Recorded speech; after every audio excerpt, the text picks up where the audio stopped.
Hi, I'm Matthew Herzberg, and this is the Myopia Mindset. I get asked all the time, what is the youngest age I can do orthokeratology on when it comes to children?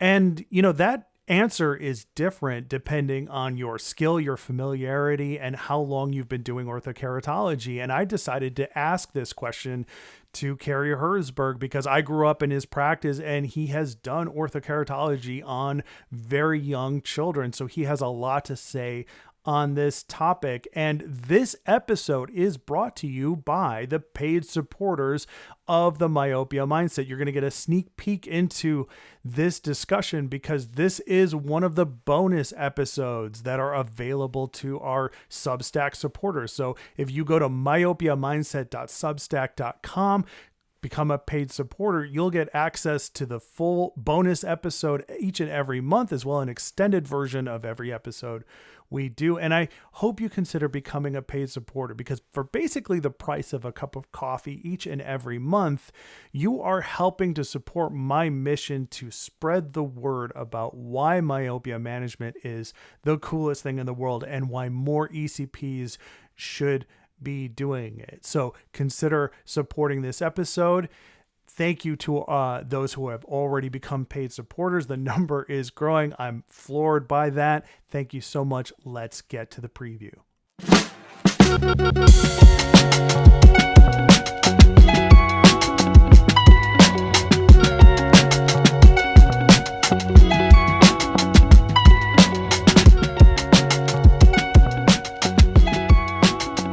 All right, welcome to the bonus episode for the Myopia Mindset, and thank you so much for your support of everything we're doing here. And this episode is our weekly check-in with Dr. Cary Herzberg, and it is our way of saying thank you so much for supporting the Myopia Mindset. And Cary and I talk all the time about myopia, about Ortho-k, and we thought, why not? Let's just turn on the mics, talk about a variety of topics. And those include anything that you're interested in as well. So if you have any comments or questions about anything we're about to say or have said in any other episodes, send it to myopiamindset@gmail.com.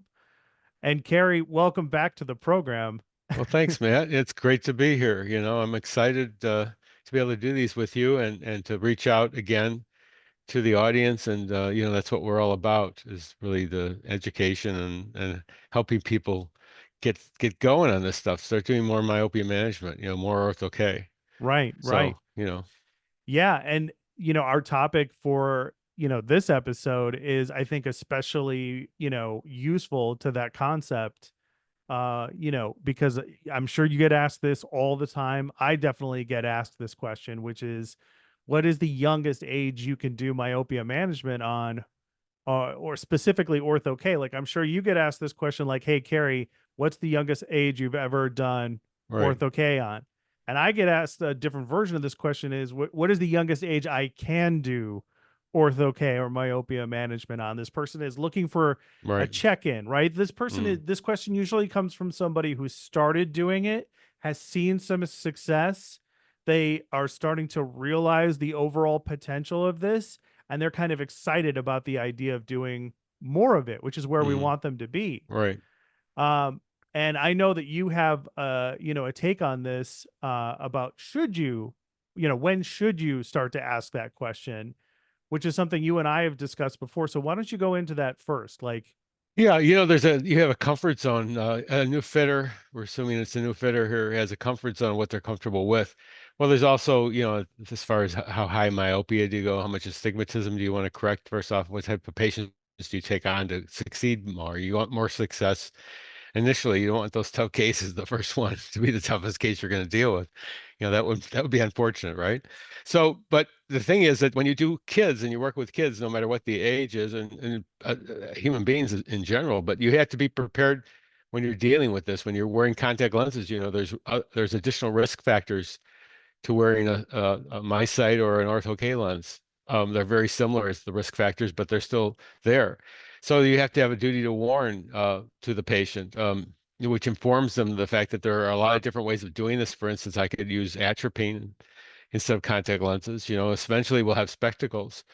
So they need to know this, that there are other alternatives to what you're proposing to do, and that they're choosing this freely. Okay.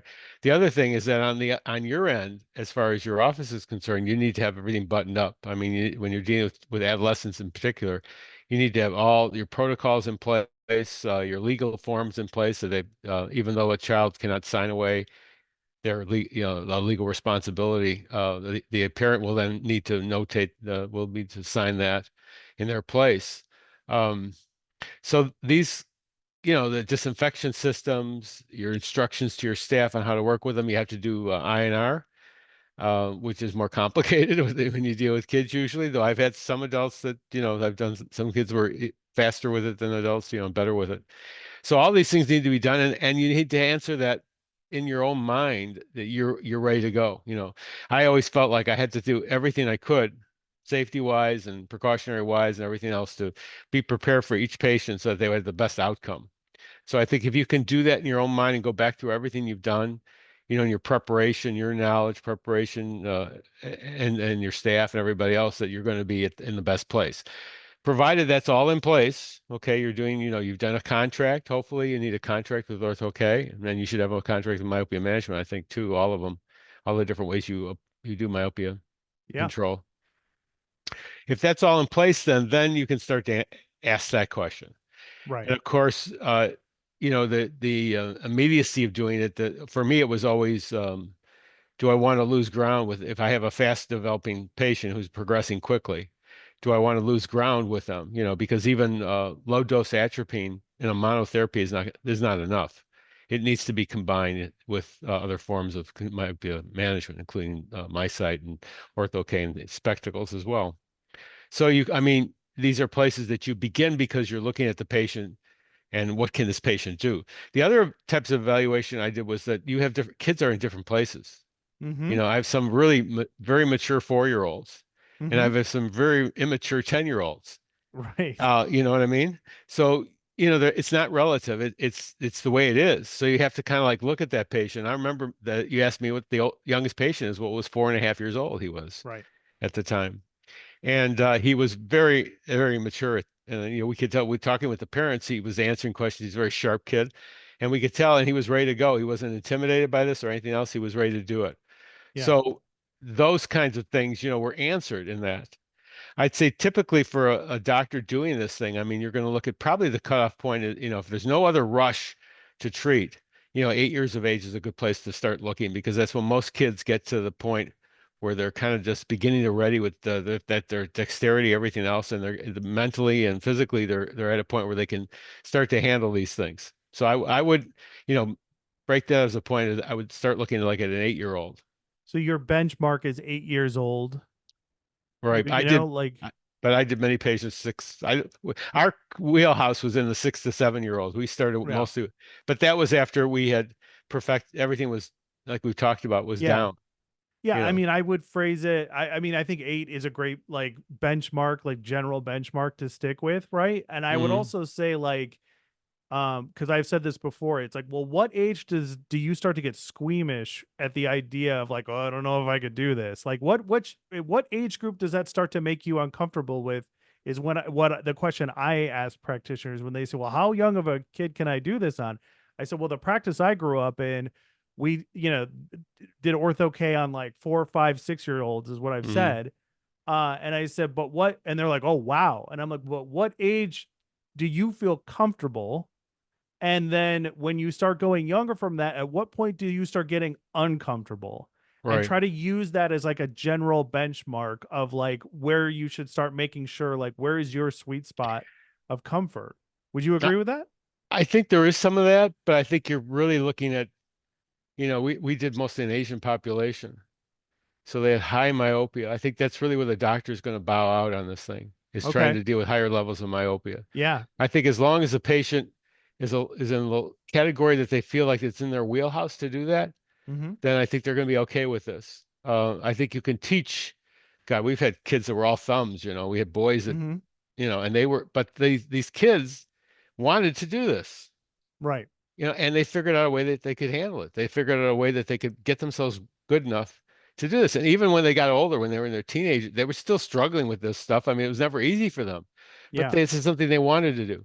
So I think that's, something you look for is a self-motivation. I mean, that's where the education comes in. You're talking to your patients about how important it is to deal with this. These kids don't want to be nearsighted either. Once they realize what that means, they don't want Yeah. to be like their parents. They don't want to be wearing thick lenses. Yeah. Okay, they'd rather be doing something else. So even offering them an alternative like a MySight lens, or when one day comes out, or some of the other off-label stuff, is better for them. They'll get excited about that. Yeah. And I mean, include, kids have an aha moment as well yeah, when they notice the difference in their vision.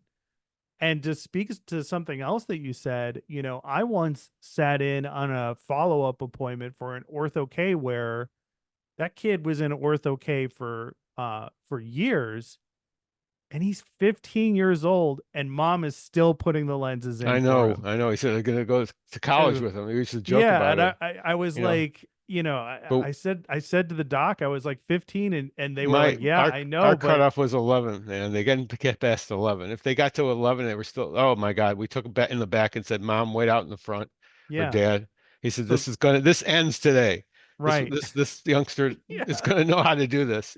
Yeah. So we had that cutoff. And it slipped through us too. We didn't really, we a lot of times with us, obviously, with when you start with that young, the parent is going to be doing it first. The child's not going Mhm. to do it. When you get to 8, then they have more dexterity. They may be able to handle it themselves. And some kids were really good at taking lenses out, and parents put them in, vice versa. These kinds of things that you see. But the other thing that I wanted to mention that we just I kind of mentioned it in offhand is off label. Mhm. Okay. This has to be discussed with your duty to. You have to talk about, if you're not fitting MySight, which is on label, it's the only one for myopia. Everything else, Ortho-k is on label, FDA approved. Everything else for treating, correcting myopia, but not for myopia control or management. Okay, except for the one lens that happens to stick out here is the ability lens. The ability overnight is actually approved for myopia management. If it isn't MySight or ability, and you're talking about myopia treatment, you need to discuss that this is off label. And whatever the parent needs to figure out what that means. Now, fortunately, when you're talking about myopia management, it's not like, we're not talking about the health of the cornea and stuff like this. We're talking about the health of the retina. So it's something else, another application with a contact lens wearer. You're not impacting, we've got the heavy lifting was done with Ortho-k as far as getting FDA approval. But if you are going to use that Ortho-k device Yeah. for myopia management, you're going to have to discuss the fact that this has not been approved by except for if you're using ability overnight. Yeah, and I want to do a whole series about talking points with parents for patients of any age. All right, well, that's it for this regular version of the episode, but the discussion doesn't stop here. It actually continues in an extended version of this episode, which is available to our Substack supporters. You can, if you're interested in getting the rest of the episode, consider becoming a paid supporter of the Myopia Mindset. In addition to an extended version of this episode and every other episode that we do, you'll also get access to exclusive monthly bonus episodes of the Myopia Mindset. And I know you're interested. You've made it this far. And for the cost is $12 a month, which is basically the cost of a cup of coffee each and every week. And that's how I like to put it. Listen, if you would buy me a cup of coffee each and every week to nerd out about myopia, to bring on amazing guests, to spread the word about how awesome myopia management is and how more ECPs should be engaged in this specialty, then please consider becoming a paid supporter of the Myopia Mindset. You can do so on our Substack. myopiamindset.substack.com is how you do that. Thank you so much for your consideration. I'll see you at the next one.